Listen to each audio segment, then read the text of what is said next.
मध्य प्रदेश, राजस्थान, छत्तीसगढ़ और तेलंगाना असेंबली इंतखाबात के वोटों की गिनती लगातार जारी है। तो राजस्थान में कांग्रेस को 69 सीटों की बढ़त देखने को मिल रही है। तेलंगाना में कांग्रेस 65 सीट पर आगे चल रही है। रुझान आपके सामने है। छत्तीसगढ़ में 40 सीट पर आगे चल रही है और जी सलाम पर सबसे तेज और सटीक नतीजे यहां पर आपको बता रहे हैं। मध्य प्रदेश में कांग्रेस 91 सीटों पर आगे चल रही है। तो रुझान यहां पर आपके सामने है।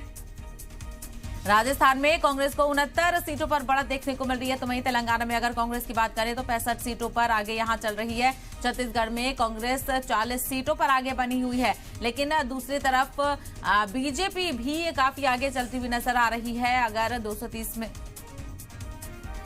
तो छत्तीसगढ़ में अगर आपको बताते चले, छत्तीसगढ़ में बीजेपी को बढ़त यहां पर नजर आ रही है। बीजेपी 48 सीटों पर आगे चल रही है और यहां पर फ्लक्चुएशन देखने को मिल रहा है। अभी तक छत्तीसगढ़ में कांग्रेस आगे चल रही थी, लेकिन अब नतीजे धीरे धीरे रुझान जो है वो तब्दील होते हुए नजर आ रहे हैं। यहां पर एमपी, छत्तीसगढ़ और राजस्थान में पूरी की पूरी जो रुझान में अक्सरियत है वो बीजेपी को मिलती हुई नजर आ रही है, सिवाय तेलंगाना में बीजेपी काफी पीछे यहां नजर आ रही है। लेकिन 4 रियासतों में से 3 रियासतों में बीजेपी बढ़त करती हुई नजर आ रही है। 4 रियासतों के वोटों की गिनती लगातार जारी है और तकरीबन 3 घंटे से का वक्त यहां पर हो चुका है और अब धीरे धीरे जो ये रुझान है वो नतीजों में तब्दील होते हुए भी नजर आएंगे। छत्तीसगढ़ में बीजेपी और कांग्रेस के बीच कांटे की टक्कर यहां पर देखने को मिल रही है। मध्य प्रदेश में, राजस्थान में बीजेपी आगे चल रही है। मध्य प्रदेश और राजस्थान में बीजेपी आगे। 4 रियासतों में वोटों की गिनती लगातार जारी।